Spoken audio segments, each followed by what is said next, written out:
बिस्मिल्लाहिर्रहमानिर्रहीम। अस्सलाम वालेकुम जी, कैसे हैं आप सब? उम्मीद करती हूँ सब खैरियत से होंगे। और आज मैं आप लोगों के साथ इवनिंग रूटीन शेयर करने लगी हूँ। ऑफिस से मैं जल्दी आ गई थी, हस्बैंड की तबीयत ठीक नहीं थी तो वो कह रहे थे कि चलो आप शॉर्ट लीव ले लो। फिर मैं शॉर्ट लीव लेकर घर आ गई थी। घर आई तो हस्बैंड मुझे कहते कि ना मौसम चेंज हो गया, जैसे कि आप लोगों को पता है कि लाहौर में बारिश हुई थी तो उससे मौसम ना थोड़ा ठंडा हो गया था। तो कह रहे मेरी जैकेट वॉश कर दो। मैंने कहा जैकेट तो वॉश करनी है, चले साथ जो बच्चों के ये थोड़े से कपड़े हैं ये भी धो देती हूँ। कपड़े तो थोड़े से, लेकिन उनको धोते धोते बीच में बेडशीट्स भी आ गई थी, टॉवल्स वगैरह भी थे, जैकेट्स भी बच्चों के थे, मेरे इनके सबके ना करते करते बहुत ही ज्यादा कपड़े हो गए थे। तो मैंने कहा चलें कर लेते हैं, फिर संडे का लोड थोड़ा कम हो जाएगा। तो फिर कपड़े वगैरह धोने के बाद साथ ही बेटे की सैंडल भी गंदी हुई थी, मैंने कहा चलें इसको भी धो लेते हैं। और ये जो कारपेट वॉशरूम के आगे बिछाते हैं उसको भी मैंने वॉश कर लिया था। उसके बाद जहाँ पे हम कपड़े धोते हैं उस वाले हिस्से को मैंने साफ कर लिया था, क्योंकि ना मगरिब होने वाली थी। तो मैंने कहा मगरिब होने से ना पहले पहले मैं ये सारी चीजों को साफ कर लेती हूँ, इस साइड पे अंधेरा हो जाएगा। तो और वैसे भी मगरिब टाइम झाड़ू वगैरह नहीं फेरते, तो मैंने कहा उससे पहले मैं ना ये सिहन वगैरह धो लेती हूँ। कपड़े धोने के बाद ये वाला हिस्सा ना मैं साथ ही वॉश कर लेती हूँ, तो उससे काम भी नहीं पड़ जाता। और सुबह मैंने कहा ऑफिस जाते वक्त ना सिहन वगैरह धोने की उलझन से भी बच जाऊंगी। जो बारिश वगैरह की वजह से दीवारों से जो डस्ट वगैरह गिरी थी उसी की वजह से भी ना सिहन काफ़ी गंदा हो रहा था। तो मैंने कहा चलें ये काम भी मैं आज शाम में ही निपटा लेती हूँ, तो ऑफिस जाते वक्त ना मेरा ये टाइम भी सेव हो जाएगा। और बेटी मेरी सोई हुई थी और ये साफ सादे जी बीच में ही मैं वाइपर फेरता हूँ, मैं वाइपर फेरता हूँ, अपना बेड लेकर बीच में ही आए हुए थे कि चले मैं मम्मा आपकी हेल्प करवाता हूँ। ये भी बच्चे भी घर की रौनकें ही होती हैं। अल्लाह सब बे औलादों को औलाद दे, जो बेटे के ख्वाहिशमंद है उन्हें बेटा दे, जो बेटियों के ख्वाहिशमंद है उन्हें बेटियां दे, क्योंकि इन्हीं से घर में रौनक होती है। और लड़ते भी हैं, झगड़ते भी हैं, शोर भी करते हैं, अल्लाह की रहमत है, अल्लाह की नेमत है, इन्हीं से ही घरों की रौनकें होती हैं। आदिल के सर में डैंड्रफ हो रही थी, तो मुझे किसी ने कहा था कि कोकोनट का ऑयल से मालिश करने से ना डैंड्रफ खत्म हो जाती है। तो यहाँ मैंने मंगवाया हुआ था, ये थोड़ा हार्ड था इसलिए इसको दबा दबा के फील कर रही थी। मैंने कहा थोड़ा सा इसको गर्म पानी में मेल्ट करूंगी ना तो फिर इंशाल्लाह ये इस बोतल में पूरा आ जाएगा। और आ भी गया था।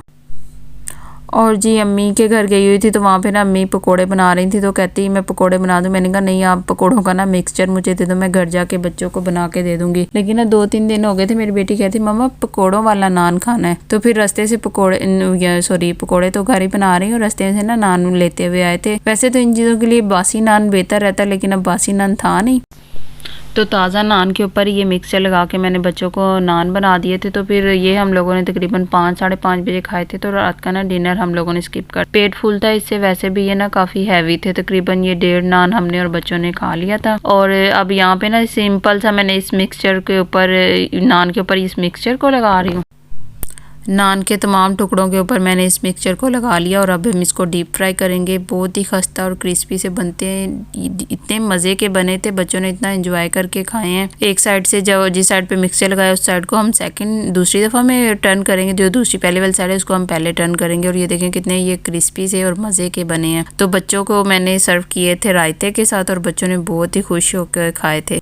और ये है जी इनकी फाइनल लुक, बहुत ही क्रिस्पी और टेस्टी से बने थे। सिंपल ही जैसे आलू के पकोड़े होते हैं ना, उसी का मिक्सचर था। फिर बच्चों को ये खाने के बाद मैं वापस किचन में आ गई थी और घर वालों के लिए रोटियां बनाई हैं, सालन बना हुआ था, आलू की कड़ी बनी हुई थी। तो और साथ ही मैंने चाय रख दी थी क्योंकि हस्बैंड को फिर निकलना था काम से। और फिर मैंने कहा चले उनको फ्री कर देते हैं, साथ ही बाकी काम तो चलते ही रहते हैं।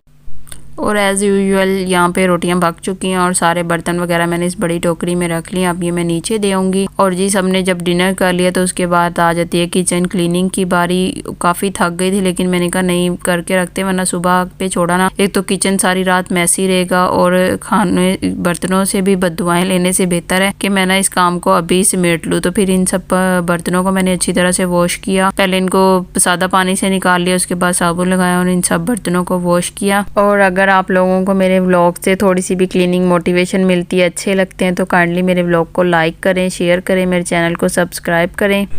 बर्तन वगैरह वॉश करने के बाद मैं आ गई हूँ चूल्हे की तरफ, इसको साफ़ करूँगी। जब मैं चूल्हा साफ़ कर रही थी और ये किचन वगैरह समेट रही थी ना, तो मुझे याद आया कि मैंने तो ऊपर से कपड़े ही नहीं उतारे। बेसिकली ये परसों शाम का व्लॉग है, मैंने आपके साथ इवनिंग रूटीन शेयर किया। तो फिर ना मैंने कपड़े उतारने ऊपर चली गई। मैंने कहा ये ना दोबारा ही बारिश स्टार्ट हो जाए, तो फिर मैं ऊपर से जाकर कपड़े उतार के आई। और फिर मैंने यहाँ पे दूसरी साइड पे ना तब तक मेरे जो बर्तन वगैरह थे ये ड्राई हो गए थे, तो मैंने कहा चलो इनको भी साथ ही इनकी जगहों पर रखते हैं। और इनको इनकी जगहों पर रखने के बाद मैंने ये वाली शेल्फ भी साफ़ कर ली थी।